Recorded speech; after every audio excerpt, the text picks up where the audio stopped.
तो जय गुरुदेव, जय जय गुरुदेव, जय गुरुदेव नाम किसका, जय गुरुदेव नाम किसका। परम पूज्य गुरु महाराज के पावन चरणों में बारंबार नमन करता हूँ और आप सबकी आज्ञा चक्र पर बैठी आपकी सूरत, आपकी रूह, आपकी आत्मा जो इस जीव से बन के जीवात्मा है उसको प्रणाम करता हूँ। ये जीवात्मा, ये इस जीव इस पिंड में बनी इसलिए जीवात्मा है, लेकिन जब ये सूक्ष्म संसार में शब्द स्पर्श रूप का स्कंध मन बुद्धि चित्त और अहंकार के संसार में प्रविष्ट होती है तब ये शिव हो जाती है। और जब ये कारण जगत के परे निकल जाती है, नीचे सारे पर्दों को, सारे कपड़ों को, सारे बंधन को त्याग करके जब दसम द्वार में प्रविष्ट होती है, राम के दरबार में पारब्रह्म परमेश्वर, और उसके ऊपर पहुंचती है, एकादशी करती है यानी मानसरोवर। और जब वहां पे सब कर्मों को त्याग देती है, उस पवित्र सरोवर में, उस कुंड में जब स्नान करती है तो हंस हो जाती है। हंस, तो ये सारा पसारा ये एक बूंद का है, ये सारा खेल एक बूंद का है। वो जो ऊपर मालिक है वो सिंधु, और वहां पर सुरतों का समुद्र जो आपका निष्ठान है। और सुरतें बड़ी प्रकाशवान, बहुत आलोक है, बहुत दिव्यता है, बहुत सुख, बहुत विलक्षण अनुभूति जिसकी व्याख्या जिह्वा से संभव नहीं। लेकिन वही सूरत इस पिंड में ये दोनों आंखों के बीच में बांध दी गई, ये बंद कर दी गई। लेकिन अगर आप चाहते तो आप अपने घर चले जाते, लेकिन आपने खुद को बंधे रहने दिया, आपने खुद को कमजोर समझ लिया और आपने तलाश नहीं की उसकी जो आपको का भेद बताता, आपको अपने घर ले जाता। और वो मिला भी तो आपने उसको कभी झूठा माना, कभी बहुरूपिया समझा, या कभी अपना माना, लेकिन फिर भी संदेह किया।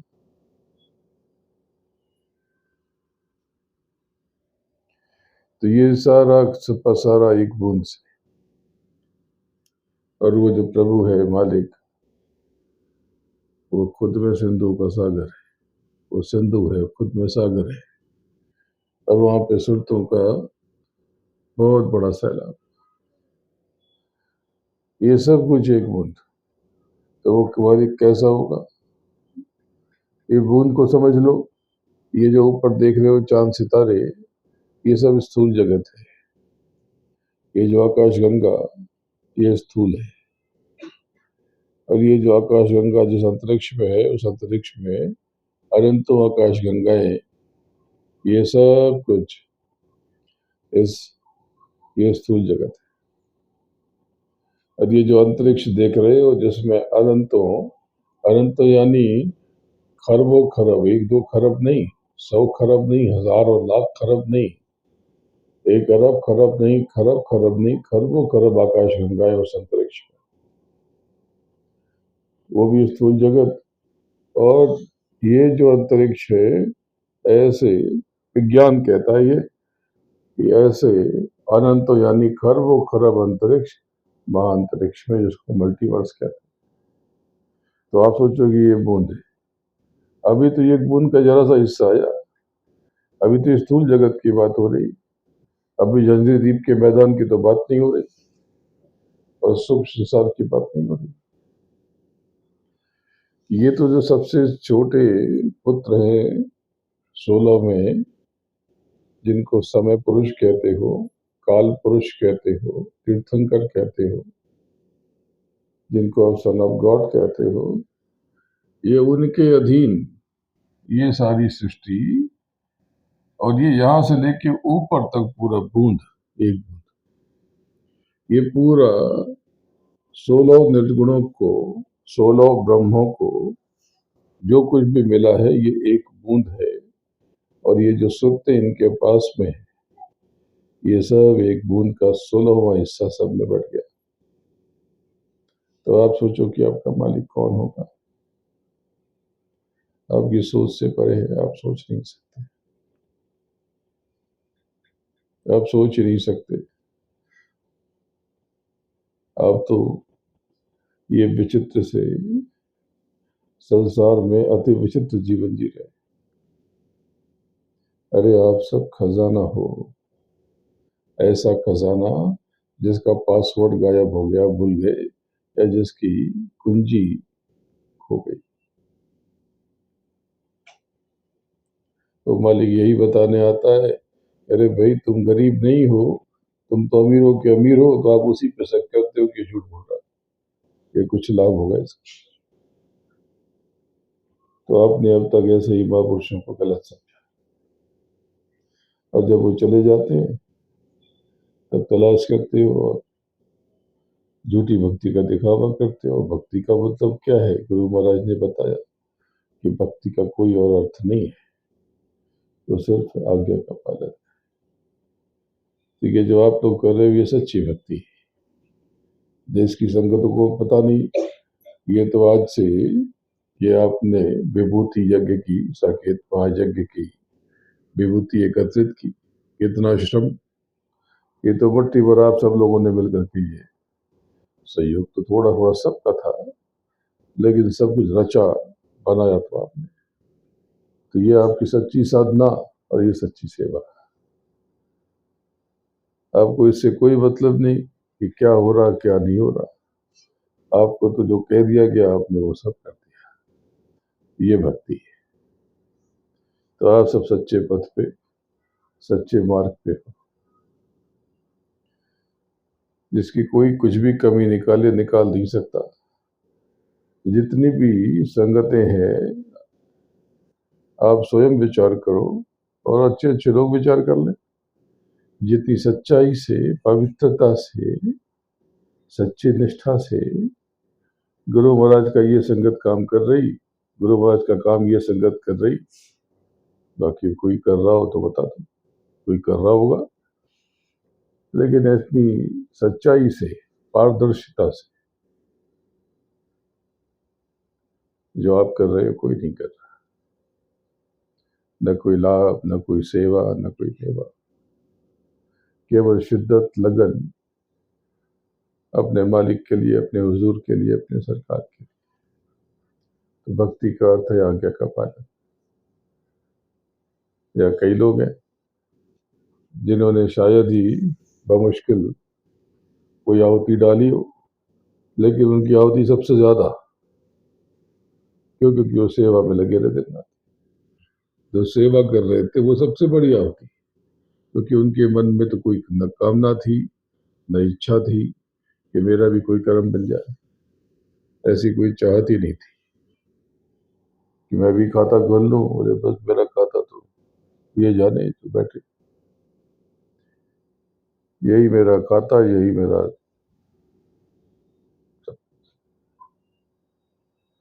तो जिन्होंने ये सेवा की आप सबने, आप सबकी बराबरी कौन कर सकता है।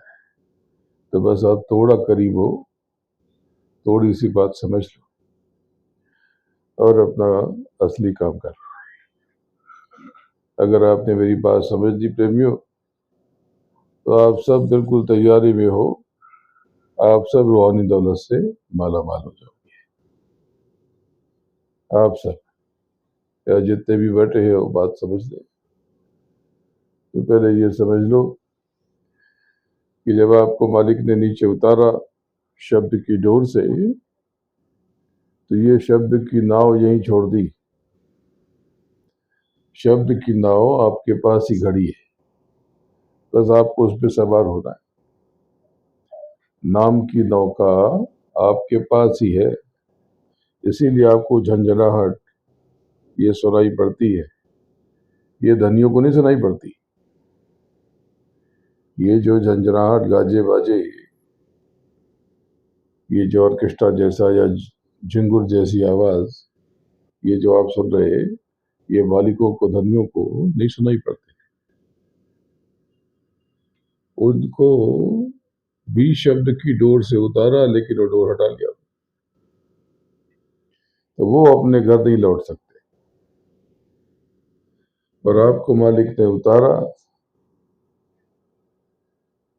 और नाव यही खड़ी कर दी, और वो खुद भी उतर आया। वो खुद भी उतर आया।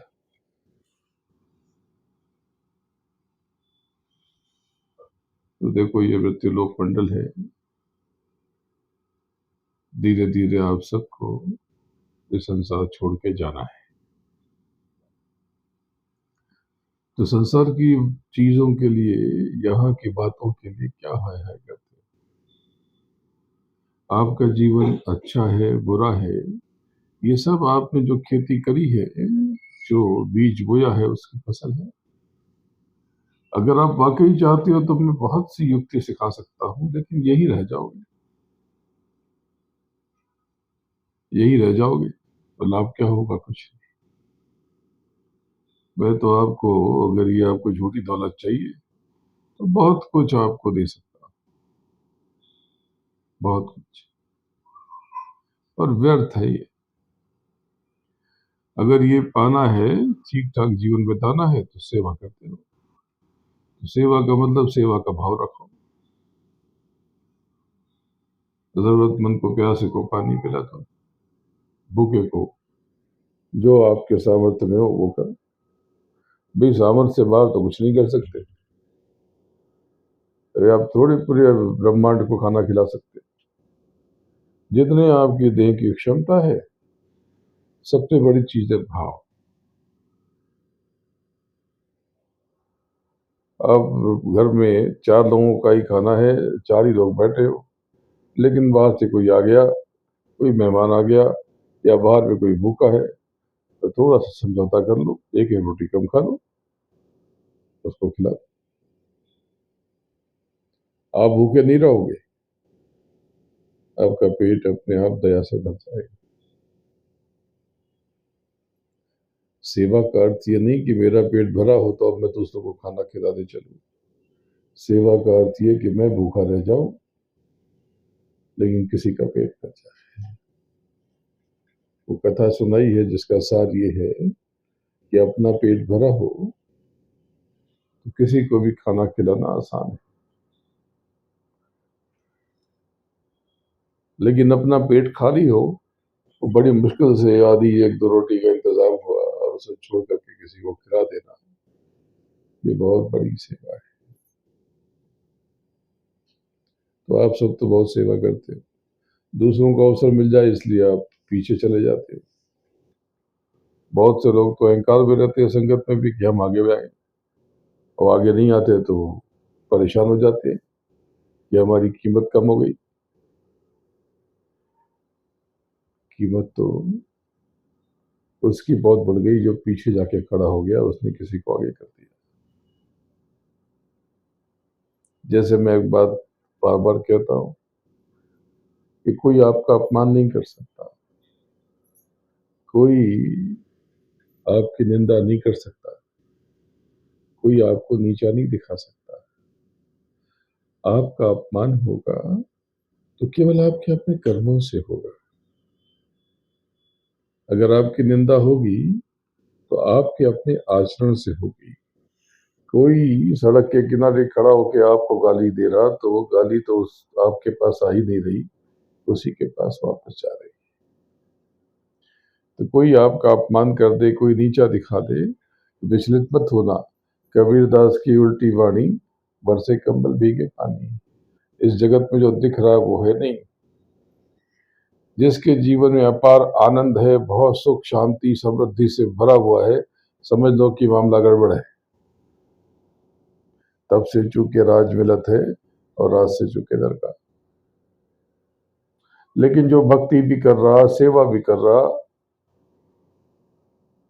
लगन से लगा हुआ है, लोग उसका मजाक भी बनाते हैं, लेकिन वो पूरी श्रद्धा से अपने सदगुरु की, अपने मालिक की, प्रभु की सेवा में लगा हुआ और पूरे विश्वास और निष्ठा से, समझ लो कि असली कमाई तो यही कर रहा। और सबसे पहले ये सब कुछ अता बता करके निकल जाएगा, पता भी नहीं चलेगा। क्योंकि वो जो चार बात सुन रहा, जो छोटी सी काम में लगा हुआ, वो अनंतों जन्मों की सफाई करके धीरे से निकल जाने की फिराक में।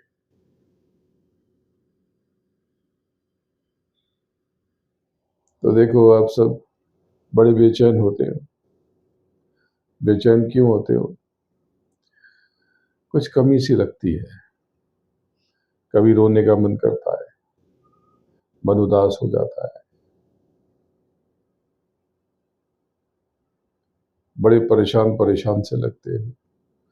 तो ये परेशानी किस चीज की है? ये दुख या खालीपन किस चीज का है?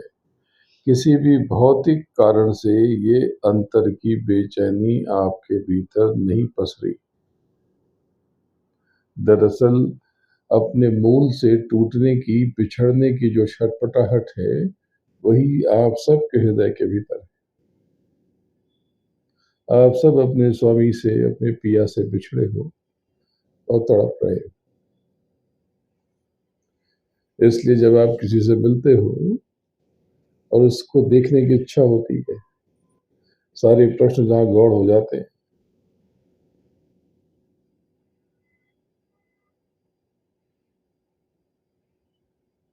सारे सवाल जहां गायब हो जाते हैं, तो यानी कि वहां पर कुछ है। जैसे एक प्यासा कई दिनों से प्यासा हो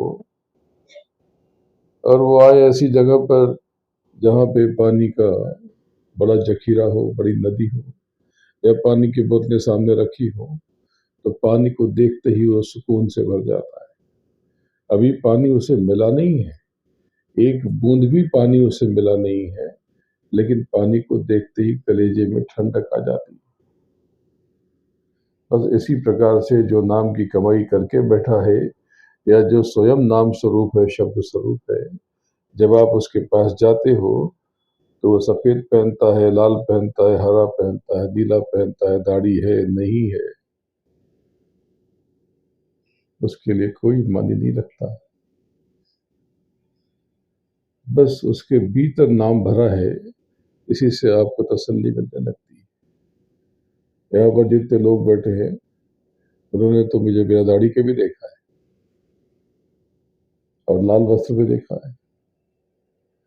आधे से ज्यादा लोग, अधिकतर, ये तो शुरू के लोग हैं सारे के सारे, और ये आज के नहीं, ये तो पिछले कई जन्मों से। तो क्या कई जन्मों से ये भटक रहे? नहीं, ये भटक नहीं रहे। कुछ लोग तो काम कर रहे हैं अपना, खामोशी से।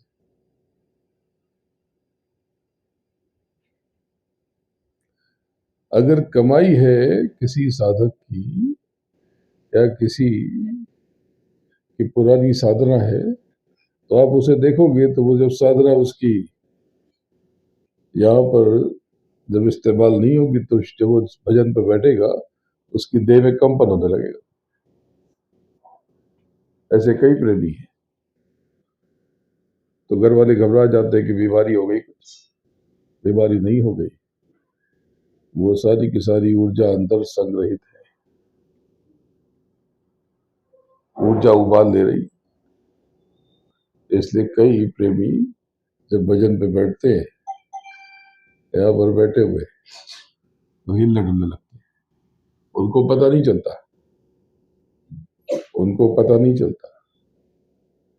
बहुत से प्रेमी जब सुमरन करते हो तो मला ऐसे ऐसे होते, उनको पता नहीं चलता। जब उनको वीडियो दिखाओ तो हैरान रह जाते, अच्छा मैं ऐसा कर रहा था।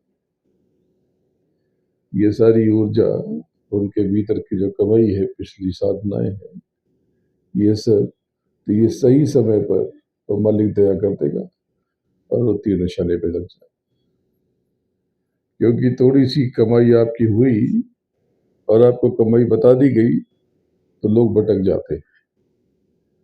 ऐसे ही पिछली देह में एक हुए थे, बहुत सेवा करते थे, शरीर अष्टपुष्ट था क्योंकि सुरक्षा में थे सरकार की। अब ज्यादा भेद नहीं खोलूंगा। तो जब उनके गुरु की देह छूटने लगी तो जिसका नाम खोलना था उन्होंने खोल दिया और उसको वो भेज दिया कि जाओ तुम चले जाओ। और जो वहां पर लोग थे उनको कहा कि तुम जिम्मेदारी संभालो, यहाँ की व्यवस्था संभालो। तो वो जो थे उनको,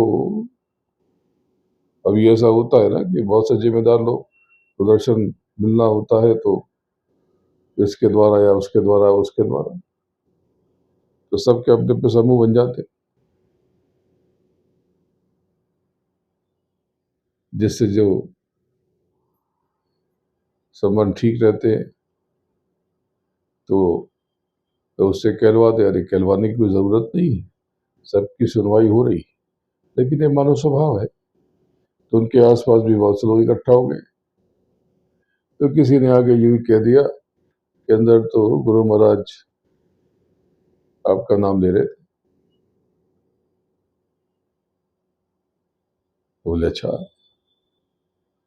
तो बोले अभी आपको ही संभालना है, यहाँ पर तो लोग करने देंगे नहीं। तो उनको ले गए दूसरे राज्य में,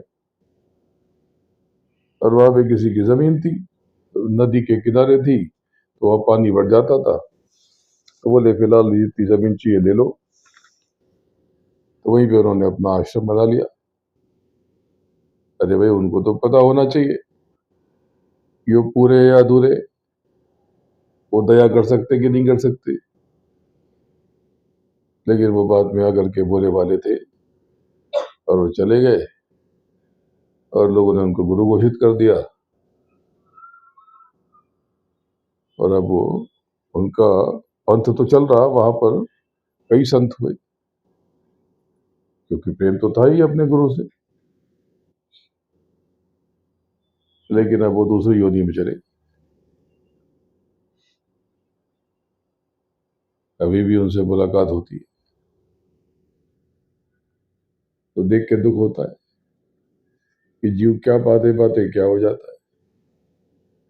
तो अभी ये प्रश्न उठेगा कि जो उन्होंने सेवा की तो वो सब खत्म हो गई। नहीं, ये थोड़ा सा भोग, ये जो कर्म खराब हो गया, उन्होंने खुद को गुरु समझ लिया और गुरु घोषित कर दिया, ये थोड़ा सा जो हुआ, ये बीच में खंड आया, इसका भोग भोगने के बाद उन पर दया हो जाए। तो सारी बात कह दी। जो समझने वाले थे सब समझ गए, जो समझने वाले थे सब समझ गए कि मैं किसकी बात कर रहा हूँ। तो अभी मैं आया तो अभी उनसे मुलाकात, जब भी मैं जाता हूँ तो मिलते हैं। क्योंकि ये सेवा बहुत की तो बहुत अच्छा जीवन है। दूसरी योनि में है लेकिन आप सबसे ज्यादा वो महाराजाओं की तरह रहते, महाराजाओं की तरह। अभी एक महल बन रहा तो उस महल में उनके लिए बहुत अच्छा कक्ष बन रहा, बहुत सुंदर कक्ष, होटल से भी अच्छा। लेकिन मानव तन में नहीं है। ये कर्म का भेद देखो, कर्म का फेर देखो।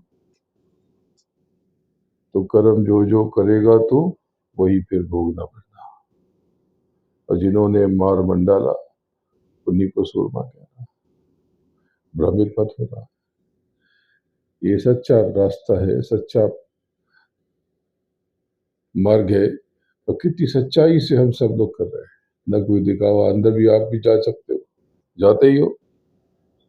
या जितने लोग हैं 60-70% लोग अंदर तो जा चुके, न कोई छुपाने के लिए कुछ है न कुछ। इतनी पारदर्शिता तो कभी नहीं रही। गुरु महाराज का कमरा आपने नहीं देखा होगा, और मैं तो गुरु नहीं हूं, लेकिन ठीक है, मैं तो आपका सेवक हूं, लेकिन मेरा कमरा तो सबने देखा। इतनी सच्चाई से, सच्चे तरह से न कोई सेवा जमा करते हैं, कुछ नहीं। अभी पूछ लूं कितनी सेवा है तो आपके पास, तो आप क्या बताओगे? लाख रुपए भी सेवा नहीं होगी आपके पास, नहीं होगी। न किसी से कुछ मांगा जाता है। ये जो यात्राएं होती हैं, कितना बड़ा खर्च होता है। तो मैंने तो खाली एक आपको इशारा कर दिया कि रोज की कुछ रुपए, 10 रुपए निकाल दिया करो, खाता खोलना है। मुझे तो कुछ नहीं चाहिए, मेरे पास तो बहुत कुछ है। मैं तो अकेले पूरे देश की संगत ऐसे ही चला सकता हूँ। तो चल रही है, काम सब बहुत अच्छे से हो रहा है। तो ये जगत की चीजें ऐसी है, एक दिन खाली पड़ा रहेगा, जाए बसे सब साथ। आप सब लोग शमशान में जाने वाले हो, इस बात को समझ लो। सब जाने वाले। तो कहते हो कि क्या करें, ये माया उलझा देती है। माया कहाँ है यहाँ भाई? यहाँ तो माया की छाया है। ये अविद्या, अविद्या। वो जो आरती करते हैं, आरती की उपजा जब ज्ञाना प्रभु मुस्काना, और मालिक मुस्कुरा दिया कि देखो बड़ा तमाशा होगा, ज्ञान विज्ञान, बड़े बड़े ज्ञानी और वैज्ञानिक पैदा। जिसको आप प्रकाश समझते हो वो अंधकार है, जिसको आप ज्ञान समझते हो यहाँ पे वो अज्ञान है। जिसको ये विज्ञान जो कहते हो वो विषयगत ज्ञान, ये खाली विषय वासनाओं का ज्ञान है, जड़ पदार्थों का ज्ञान। तो ये कैसे होता है, वो कैसे होता है, ये जानने की कोशिश। अरे भाई, तुमको लगी है प्यास, तुमको पीना है पानी। अब सामने गिलास में लगे पानी में, अरे मैंने सुना है कि इसमें कुछ गैस मिली हुई है, तो तोड़ के देखा, तो तोड़ा तो हाइड्रोजन टूट के अलग हो गया, उसके 2 मॉलिक्यूल, ऑक्सीजन अलग हो गया। अभी फिर पानी तो नष्ट हो गया। अब करोगे क्या? हाइड्रोजन को लेके, ऑक्सीजन को लेके ये तो पी ना सकोगे।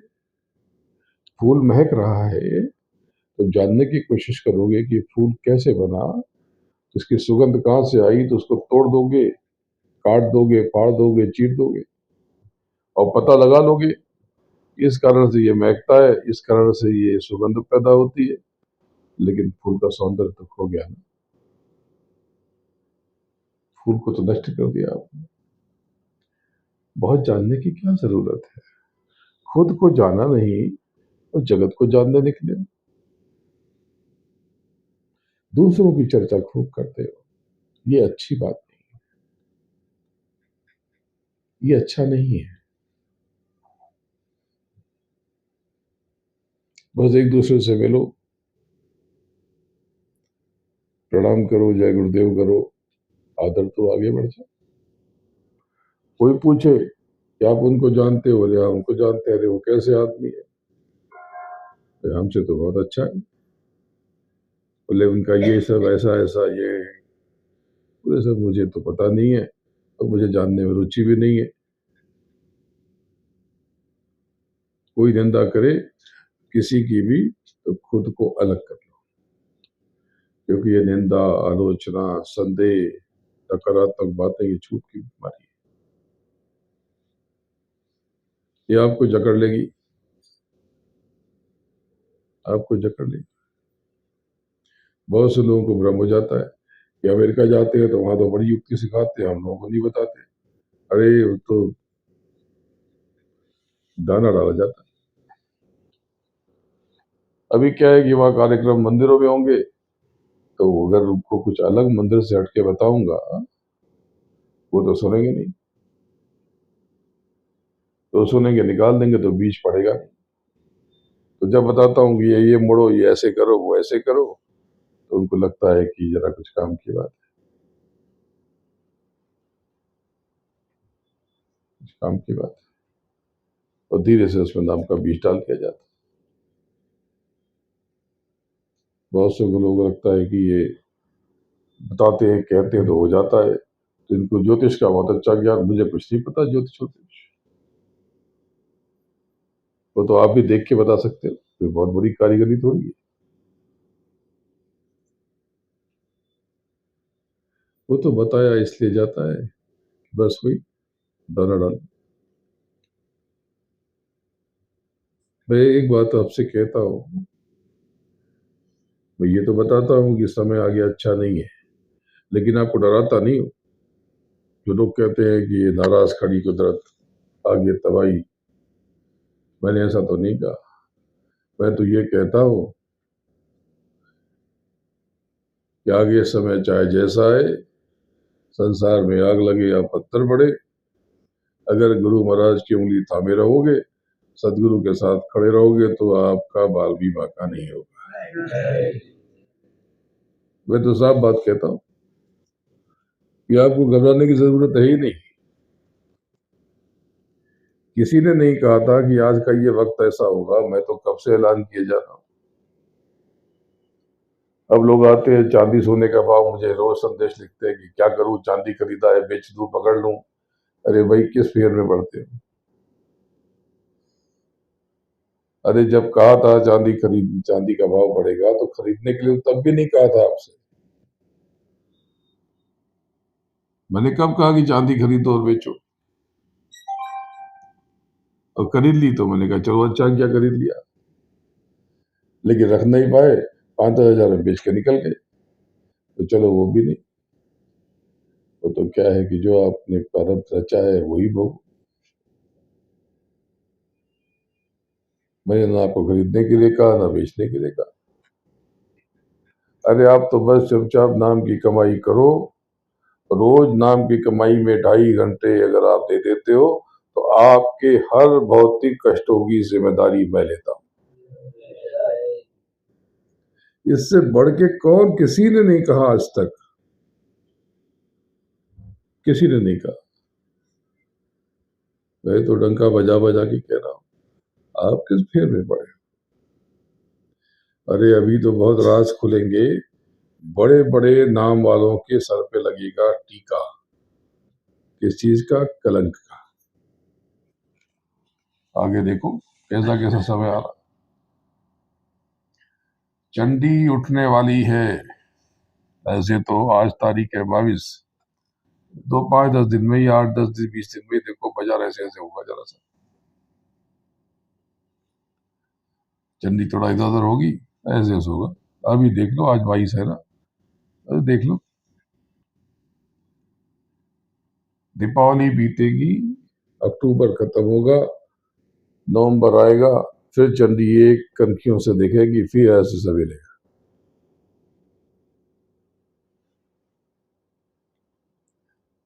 और मोटा मोटी तारीख थोड़ा आगे पीछे हो सकता है, क्योंकि ये कैलेंडर और पंचांग से तो चंडी उठती नहीं। लेकिन मोटा मोटी समझ लो कि अगले साल के मध्य से चंडी निकलने वाली है और उठाएगी मशाल। और क्या कांड करती है देखते जाना। तो बहुत से लोग ये भी कह सकते, गुरु महाराज ने तो पहले ही कह दिया, गुरु महाराज ने सन 90 में कहा था, चंडी निकली, उसने पैसा बटोरा, बाजार में मंदी आ गई, उसने बहुतों को कंगाल किया और फिर आखिर से सो गई। ये पूरा हो गया, अब चंडी फिर जगने वाली है।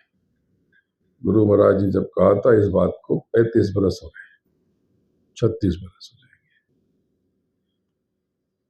अब चंडी दूसरे रूप में उठेगी, दूसरे रूप में उठेगी, दूसरे रूप में।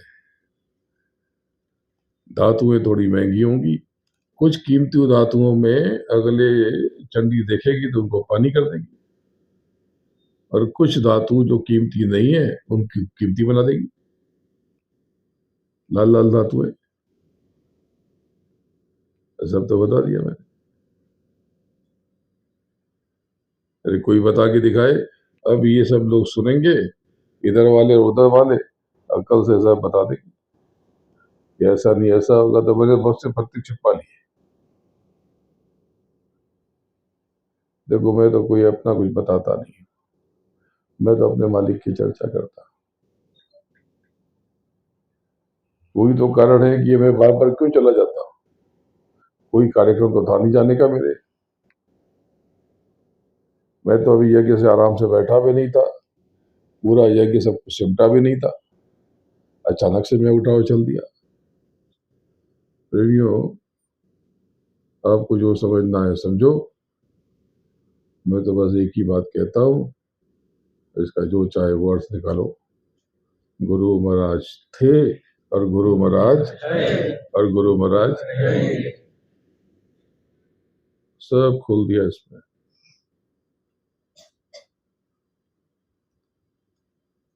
सब खोल दिया। कहना तो बहुत कुछ चाहता हूँ पर बंधा हुआ। उनका आदेश हो तो सब बता दूं आप, क्या क्या हुआ, कैसे कैसे हुआ। 2012 से लेके आज तक की एक एक कहानी बता दूं आप।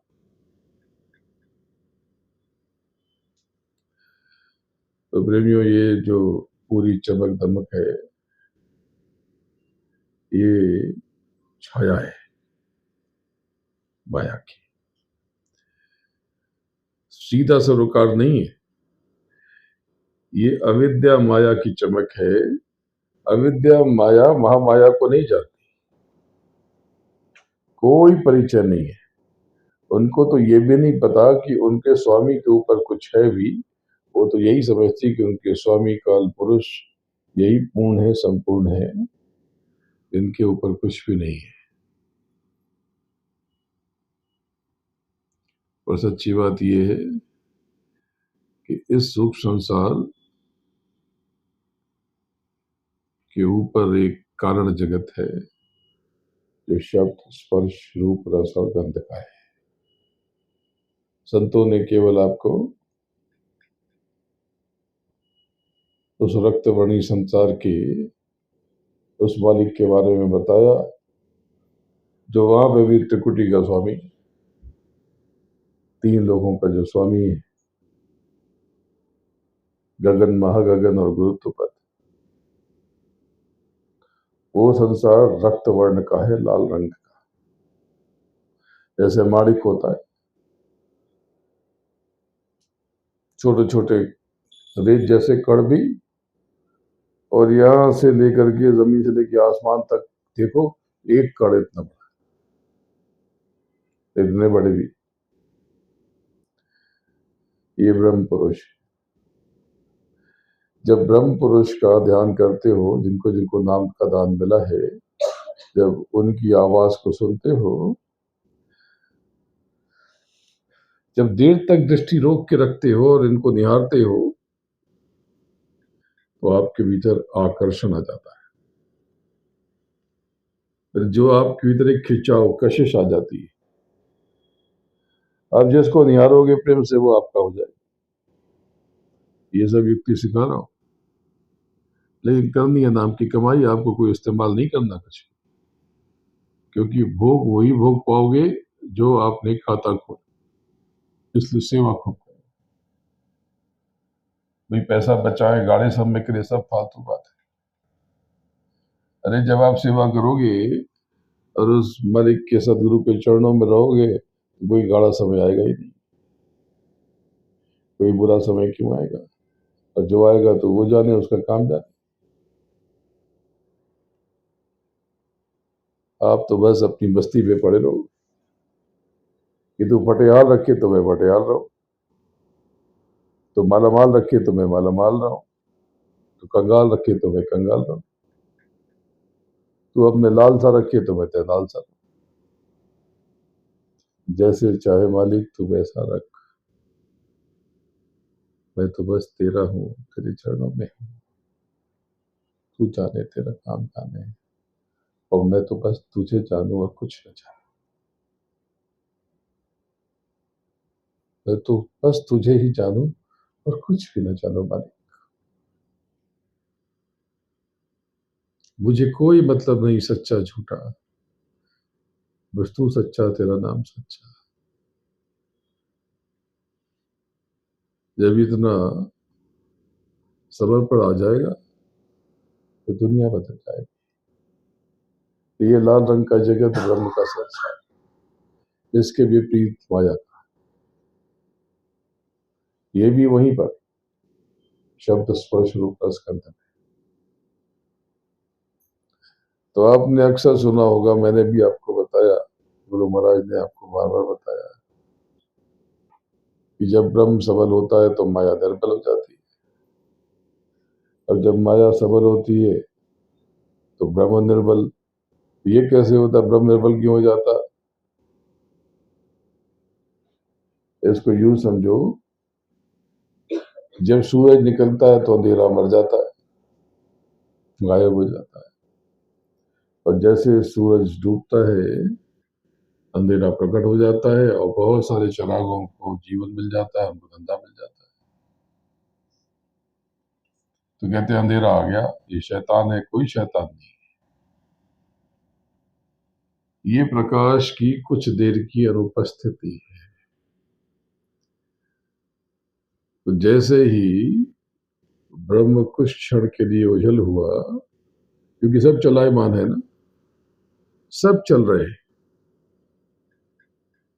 सब कुछ चल रहा, सब कुछ गतिशील है। सबसे ज्यादा गति तो गौर गुफा के स्वामी की है। इन्हीं तो, इसीलिए तो उनको महाकाल कहते हैं, महासमय कहते हैं। उससे ज्यादा गति किसकी? उससे ज्यादा गति किसी की नहीं। तो अनामी में भी गति नहीं, अनामी में कोई गति नहीं, सब कुछ अनामी के चारों तरफ है। ये जो समय बीत रहा, ये जो स्थान जहां से गुजर रहे, यहां पे लौट के अब कभी नहीं आओगे। ये जो गुजर रहा, क्योंकि सब कुछ गतिमान है ना, सब कुछ यहां से गुजर के कभी कभी नहीं आओगे, कभी नहीं आओगे। ये क्या कह रहा हूं मैं, इसको समझने के लिए आप समझोगे अनामी है, अनामी के चारों तरफ ये घूम रहे, अलगम अगम अलग और सत्य, और सत्य के चारों तरफ सब कुछ,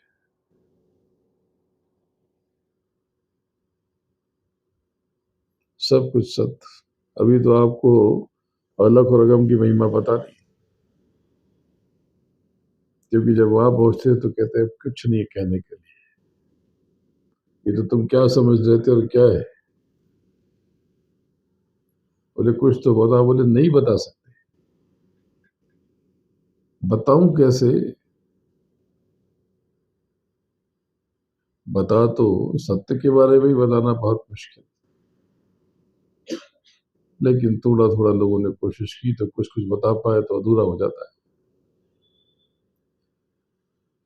तो जैसे बताया महापुरुषों ने कि वो जो हक है, जो पूर्ण ब्रह्म कहते हैं, जो अकाल पुरुष है, दो धार, एक लंबी सी उठती हुई और एक विस्तार लेती हुई, तो उन्होंने मस्जिद बना दी मीनार वाली और गुम्बद, इन्होंने गुरुद्वारे बना दिए।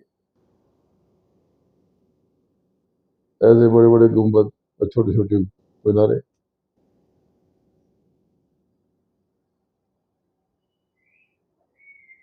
तो समझ तो पाए नहीं,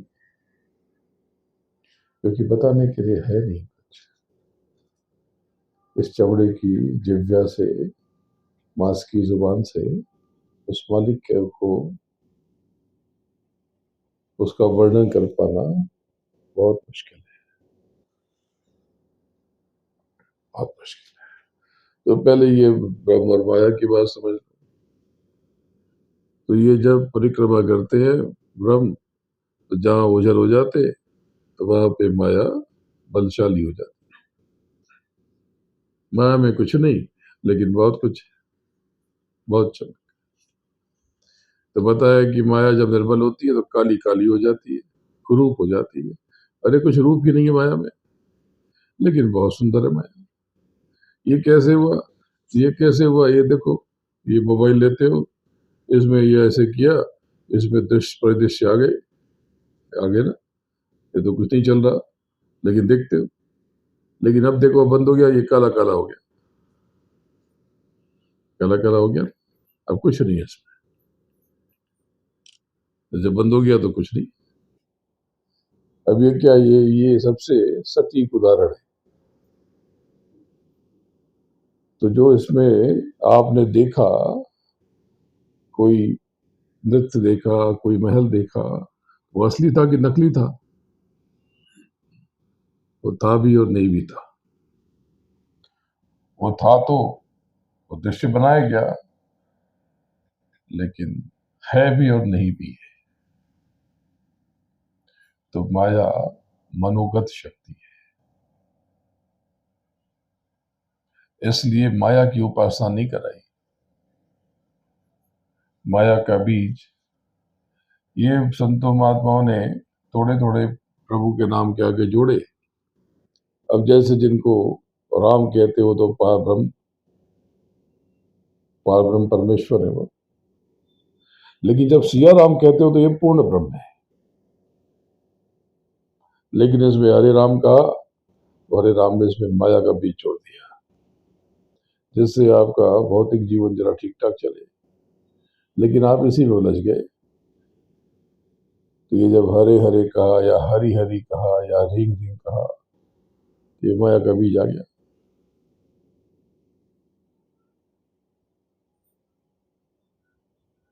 फिर माया धीरे से खींच लेगी आप। इसलिए कलयुग का सबसे बड़ा नाम ये जागृत है, ये जागृत नाम है, ये जागृत नाम है। तो जय जय गुरुदेव, तो जय गुरुदेव कहे कि जय जय गुरुदेव कहे, अरे भाई सिया राम कहे कि जय सिया राम कहे, यही सवाल करते हो। नाम तो सिया राम है, लेकिन जब आप जय सिया राम कहते हो तो कहते हो कि हे सिया राम, तेरे चरणों में नमन, चरण बंदगी, पालगी, वंदना तेरी, सब तेरी कृपा, सब तेरी मेहर, तुम्हारी जय हो। इसमें विनम्रता।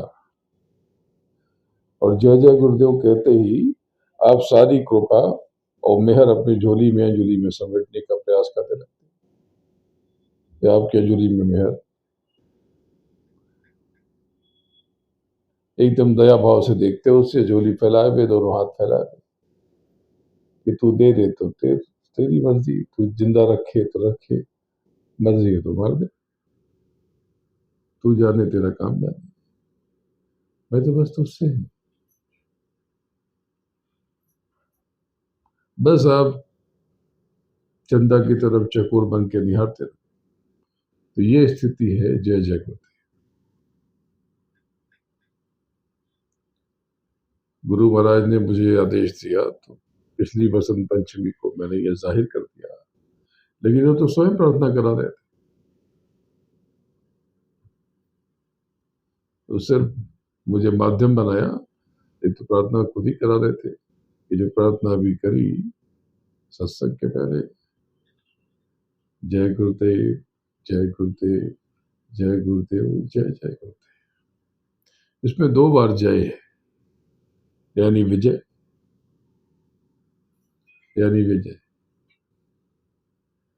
ये जो जय लगा करके जो भी आप संबोधन उद्बोधन प्रभु के नाम या जिनके भी नाम लेके कहते हो, इसमें ये कर्म है, ये वाणी का कर्म है। वॉइस कमांड क्या लो, तो ये आपकी जय सुनिश्चित करता है, विजय सुनिश्चित करता है। तो पहले भी मैंने आपको प्रश्न किया और फिर बताया भी कि भाई विजय किसकी, कैसी, भौतिक या आध्यात्मिक, लौकिक या पारलौकिक, जो आपका लक्ष्य हो, जो आप चाहते हो। भौतिक चीजें चाहने की कोशिश मत करना, इसको चाहने की कोशिश करने की आवश्यकता नहीं है, ये तो करा दिया गया। किसी से कोई अनाज दे दिया गया, किसी से कोई काम दे दिया गया, आहुति अलग से डलवाई, ये सब तो करा दिया आपसे। अब आपको कुछ करने की जरूरत नहीं है, बस एक चीज इस पर जोड़ दी कि सेवा खूब करो। सेवा का मतलब जहां अवसर मिले, सड़क पे जा रहे हो, कोई मदद किसी की जरूरत पड़े, हाथ बढ़ा दिया। कोई बूढ़ा व्यक्ति है, उसके पास झोले वोले बहुत है, या जवान व्यक्ति भी ये सामान उठा नहीं पा रहा है, बहुत ज्यादा सामान लेके चल रहा है, सहयोग का हाथ बढ़ा दिया। हृदय में संवेदना हो, प्रेम हो, करुणा हो, दया हो, संतोष हो, अपने मालिक के लिए प्रेम हो, विरह हो, कशिश हो, और विवेक रखना। कुछ भी करने के पहले विवेक को जगाना, विवेकहीन मत बनना। जब कभी संदेह हो तो पूछ लेना कि ये क्या ले लिया इन्होंने हमसे, कुछ दिया ही तो होगा। तो ये जो अभाव पैदा हो जाता है कुछ लोगों में, वो नहीं, क्या दे गए हमसे। तो मैं तो अभी कहीं जाता नहीं, लेकिन 2 बरस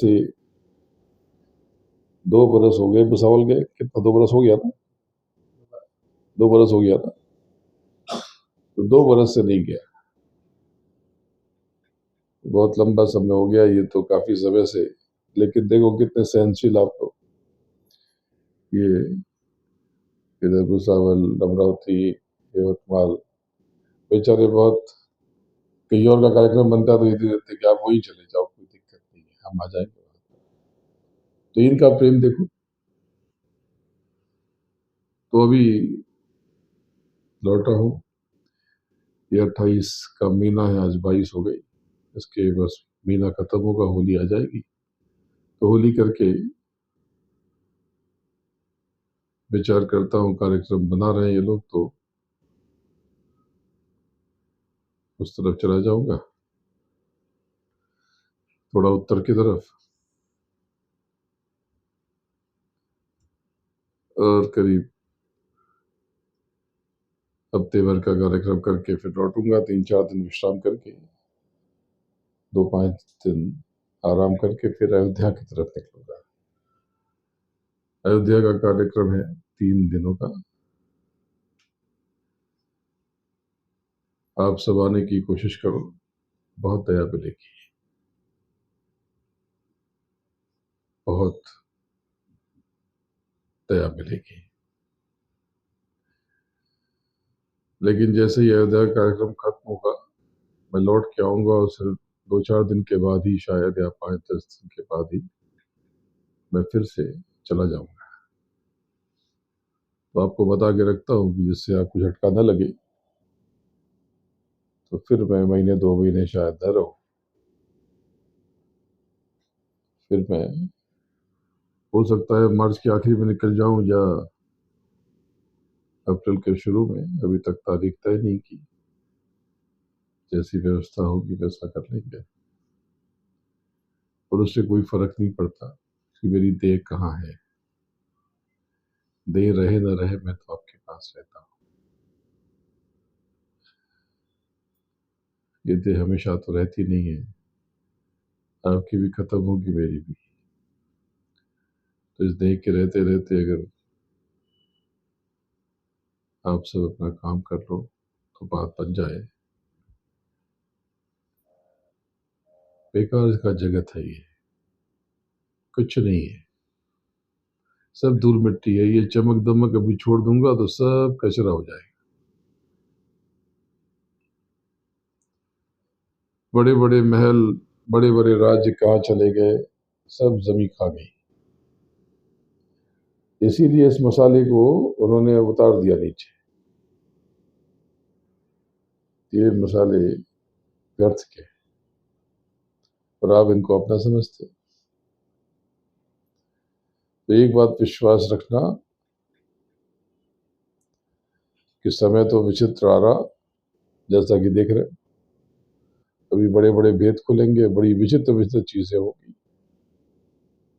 और बहुत ऊंच नीच होगी, लोभ में मत पड़ना। सहज है ना बहुत, कि कोई ऐसा शॉर्टकट मिले जिससे हमारा माल हो जाए, ये सब गलत सोच है। आप तो बस सेवा करो और उसका आनंद लो। और कुछ करना हो तो पूछ लेना। थोड़ा सा धन आपके पास बच जाए और लंबे समय तक उसकी जरूरत ना हो तो खेती की जमीन ले लो, खेती की जमीन लेकर रख दो। अगर आपके पास धन है, थोड़ा सा बैंक में रखा हुआ है, तो ऐसे ही पड़ा रह जाएगा। तो ऐसी जमीन ले लो जहाँ की मिट्टी अच्छी हो, अरे कम से कम जुगा लोगे। तो ये इशारा कर दिया आपको, करना है तो ये कर लेना। लेकिन आगे समय विचित्र आएगा, आने दो। फिर से कहता हूं कि संसार में आग लगे या पत्थर पड़े, गुरु महाराज की सदगुरु की उंगली थामे रहोगे तो आपको कुछ भी नहीं होगा। बोलो जय गुरुदेव। आने वाले समय में विचित्र विचित्र रोग फैलेंगे, अलग अलग तरह की बीमारियां। पर कुछ परेशान मत होना, खान पान अच्छा रखो, रात का खाना हल्का रखो। तो एकदम से तो खाना बंद नहीं कर सकते, तो मोटा खाना, ये गेहूं तो ये तो विदेशी है, तो थोड़ा बहुत तो उसकी खाने की आदत है तो चलो ठीक है। तो जो हमारा देसी खाना, मोटा अनाज खाओ। और धीरे धीरे उसको भी करके कच्चा फल सब्जियां, दाल वाल पी लो शाम को, सब्जी डाल के कुछ तरह तरह का स्वाद बना लो। जैसा चाहे वैसा, तीखा करना है तीखा कर लो, मीठा करना है मीठा कर लो, जैसा करना है। और रात का खाना हल्का रखो, हल्का रखो। और जितनी जल्दी हो सके उतनी जल्दी भोजन कर लो। अगर जिसकी जैसा काम धंधा देर का है तो ठीक है, लेकिन जहां तक संभव हो कोशिश करो। तो शरीर जब हल्का रहेगा तो नाम की कमाई सहज हो जाएगी। और आपको जो युक्ति बताई थी, वहां से सब लोग तो नहीं थे, और उसको शायद डाला भी नहीं गया जूम पे, मैंने रोक दिया था। तो देखो, इससे अंगूठा, इससे कान बंद कर लो और ऐसे इसको सील कर दो, दोनों आंखों को सील कर लो कि जरा से भी ऐसी जगह बैठो जहां एकदम अंधेरा, गुप्त अंधेरा हो। तो गुप्त अंधेरा करने के लिए कुछ भी कर लो। तो जैसे ही गुप्त अंधेरा हो जाएगा, आपको सामने थोड़ा सा प्रकाश, थोड़ा अंधेरा, कुछ कुछ जैसे आकाश जैसा, जैसे कि सिलेटी ग्रे कलर, ऐसा कुछ कुछ दिखाई देगा। उसमें उजाला भी है, अंधेरा भी है। तो जितनी सफेदी दिखाई दे रही है अंधेरे में, ये संकेत है कि आपकी कमाई उतनी ज्यादा है। और जितना ज्यादा कालापन दिखाई दे रहा, तो उसका मतलब ये है कि थोड़ी सी मेहनत हो जाए तो बात बन जाए।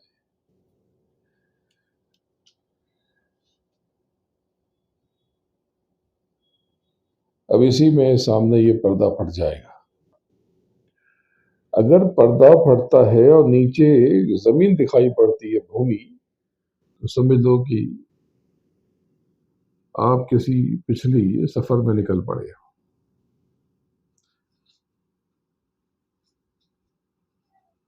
यानी आप पिछला देख सकोगे। लेकिन ये पिछला क्यों देखने का, करोगे क्या? ये सब तो मैं देखना सिखा दूं। तो बहुत सी चीज रोक के रखी है आपके, जो शरीर जिनका हिलता है उन्हें रोक के रखा है।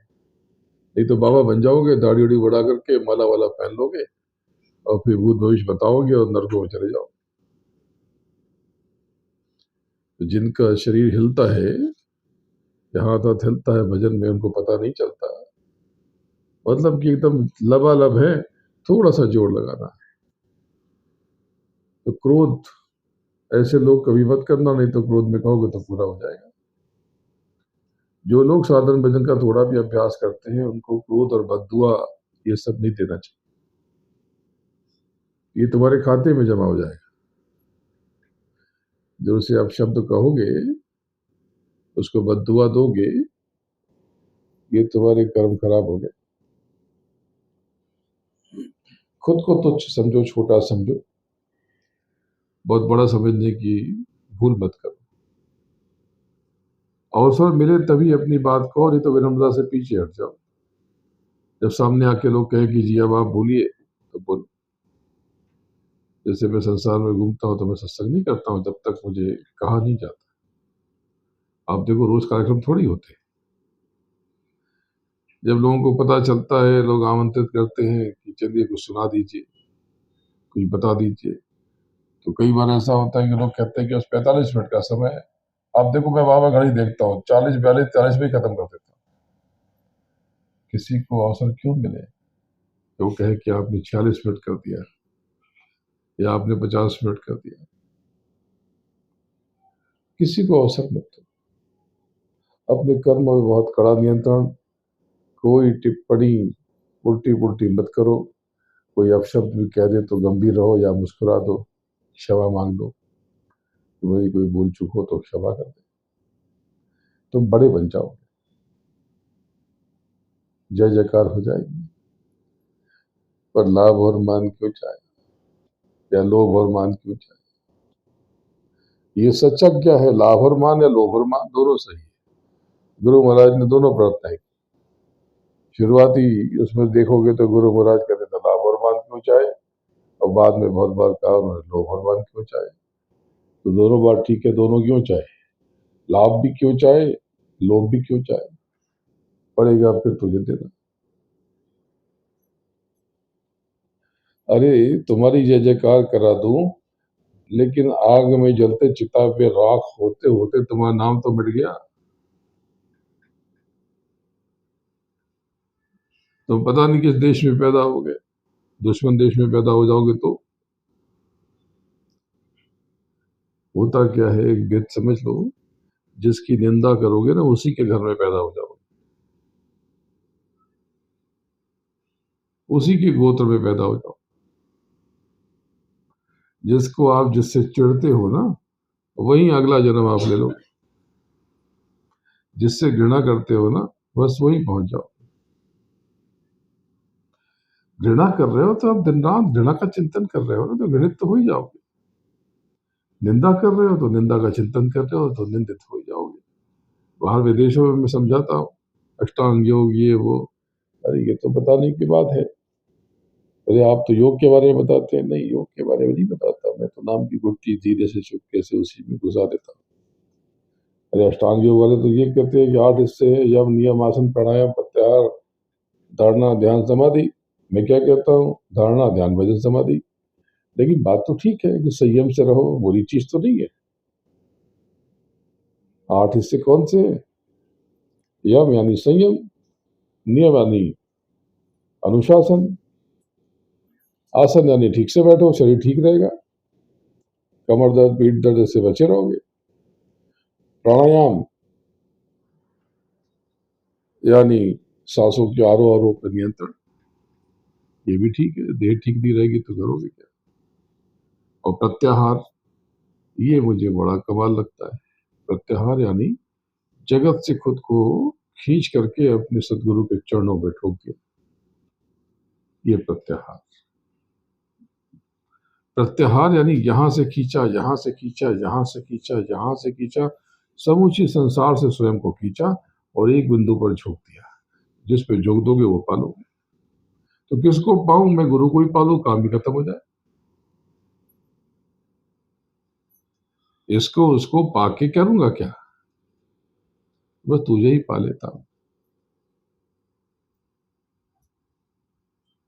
और धारणा, ये भी कमाल। धारणा यानी जो सोचोगे वो हो जाओ। तो किसी को बुरा क्यों सोचना, बुरे बन जाओ, सब अच्छे तो हैं।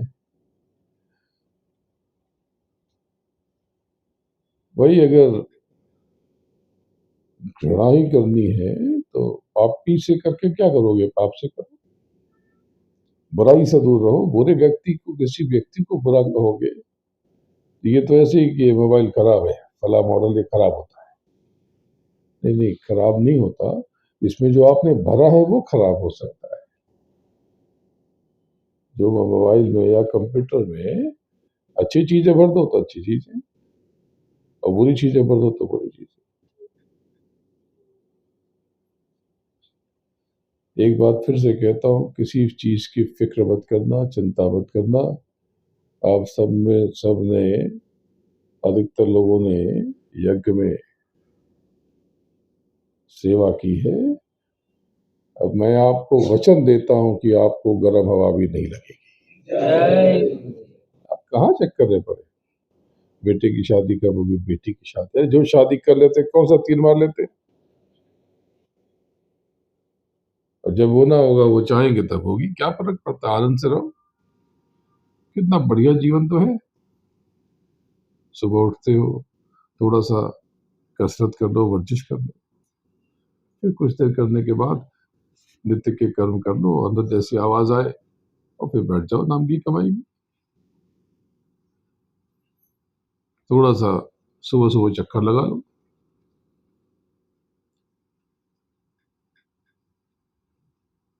थोड़ा सा देह को ठीक रखने के लिए जो अभ्यास है वो कर लो, प्राणायाम, कपालभाति, जिससे देह ठीक रहे।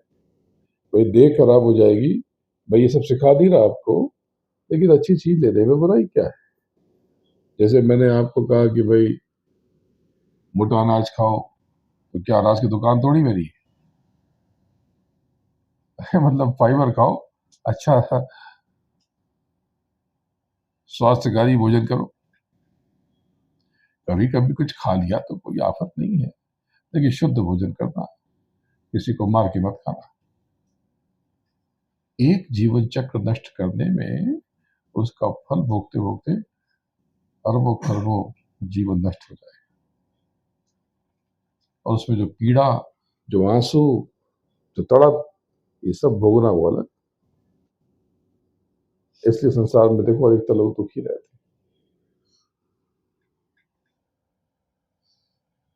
बोलो जय गुरुदेव। ये इस बार की विभूति बड़ी दिव्य है। इस बार की विभूति बड़ी दिव्य, जिसको जिसको चाहिए वो सावल की संगत से संपर्क कर ले।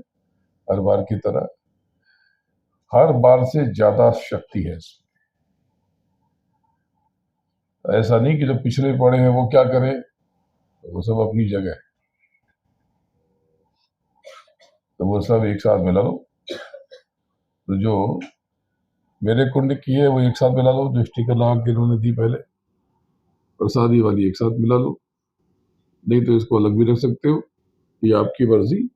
लेकिन जो इस बार की विभूति है वो बहुत ताकतवर है। इसमें इतनी बड़ी दया गुरु महाराज ने भर दी कि आपको अंदाजा भी नहीं।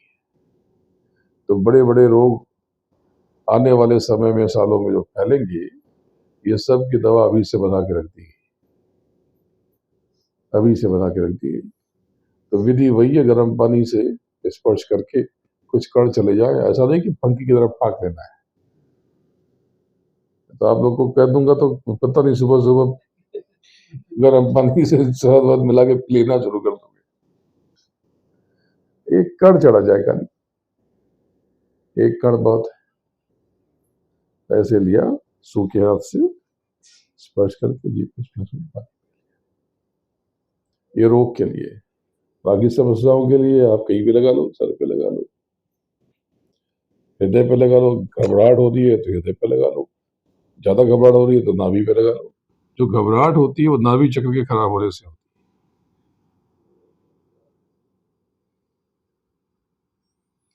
जिनको मानसिक समस्या है या बेचैनी होती है, घबराहट होती है, और दाहिनी नासिका बंद करके बाएं से सांस लेने का अभ्यास करें। और जब लघु शंका के लिए जाते हो तो उस समय भी पहले के लोग देखो जनेऊ ऐसे बांधते थे, कान में लपेटते थे और ये दाहिनी नाक बंद कर लेते। तो ये युक्ति है, ये युक्ति किडनी को ठीक रखने के लिए, गुर्दे को ठीक रखने की युक्ति। तो अभी ये कि मानव तन है, ये मनुष्य शरीर मंदिर है, तो इसको देख रेख की भी जिम्मेदारी तो अपनी है ना, इसको ठीक रखना। तो ये दवा जल्दी ही आप तक पहुंच जाएगी, इसकी कोई कीमत नहीं है, अनमोल है। हीरे की कीमत होगी, सोने की कीमत होगी, हजारों किलो सोना चांदी हीरे मोती दान कर दोगे तो भी इसका मोल चुका ना पाओगे। तो अब ये है कि आपको जो देना हो, ये तो आपसे भेजने का कोई चार्ज भी नहीं लेते। हाँ, आपको सेवा दे दोगे तो काम में आ जाएगी, कुछ देना नहीं है, मतलब मांगा नहीं जा रहा। कुरियर का भी पैसा कहाँ मांगते हैं, नहीं मांगते।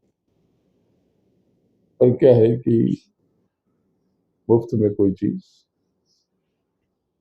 कुछ बदले में सेवा अर्पित कर। तो अब ये जितनी जल्दी हो सके ये आप इसको प्राप्त कर लो। अब ये तैयार कर देंगे, तो ये पैकिंग शुरू करेंगे ना, कब करेंगे?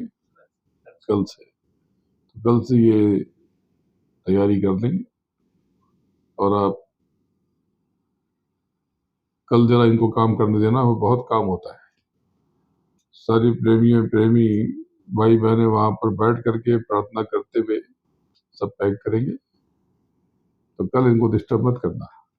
1-2 दिन के बाद अपना संदेश भेज देना, अपना पता वता जो भी है भेजना भेज देना, तो बता देना कि मैंने ये सेवा डाल दी, ये करना। और ये बहुत बड़ी दवा। जो दूसरी हवन कुंड की ये भी युक्ति वही, बाद में जैसी जैसी जरूरत हो बताऊंगा। तो मैंने तो पिछली बार बताया था कि देवियां चाहे तो इसको एक जरा सा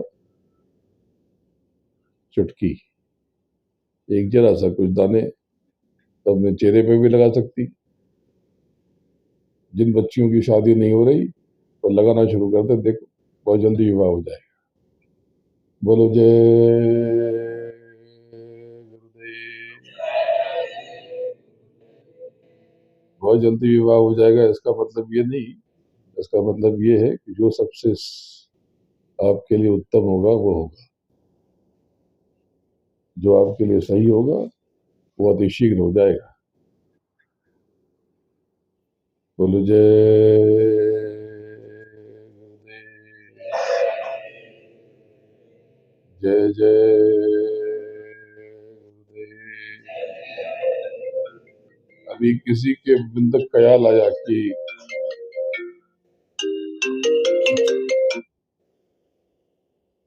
अभी किसी के ज़हन में ख्याल आया कि जिसकी शादी होगी वो लगा ले तो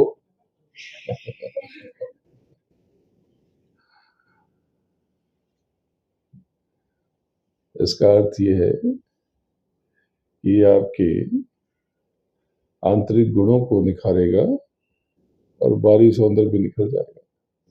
जब आपके अंदर के गुण निखर जाएंगे, बाहर के गुण निखर जाएंगे, आपके भीतर आकर्षण पैदा हो जाएगा। और विवाह में ये चीजें देखी जाती हैं, और जिसका विवाह हो चुका है उसके बीच में परस्पर प्रेम बढ़ जाएगा, अपनापन बढ़ जाएगा, एक दूसरे का सम्मान कर। पति पत्नी दोनों, ऐसा नहीं कि पत्नी कम है, कभी भी कम मत समझना, हुक्म मत चलाना। नहीं तो ये जो गरीबी क्यों आती है, ये एक कर्म और सीख लो। जो व्यक्ति घर में अपनी देवियों को, स्त्रियों को, बेटियों को डांट डपट करता है, उसके पास हमेशा अर्थ का अभाव है। कमाएगा खूब लेकिन टिकेगा कुछ नहीं। इसलिए देवियों का आदर करो, देवियों का पूरा सम्मान करना। कभी ऊंची आवाज में कुछ बोल दो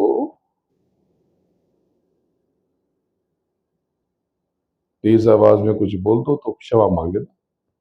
अरे क्षमा मांगने से आप छोटे नहीं हो जाओगे, आप बड़े हो जाओ। और बाकी चीजें तो वही हैं। घर में शाम को धूप कर देना 8 बजे, घर को सुगंधित रखना और सेवा खूब करना। नाम की कमाई में रोज अधिक से अधिक समय देने की कोशिश करो। और फिर से वो बात दोहरा देता हूँ, तो इसको गांठ बांध लो कि जब कोई आपका साथ न दे, आपको अपना हाथ न दे, कोई आपकी सहायता न करे, तो मैं आपकी मदद करूंगा। बोलो जय गुरुदेव, जय जय गुरुदेव। जय गुरुदेव नाम किसका, जय गुरुदेव नाम किसका। गुरु महाराज के चरणों में नमन करता हूँ और आप सबको प्रणाम करता हूँ। जय गुरुदेव, जय जय गुरुदेव।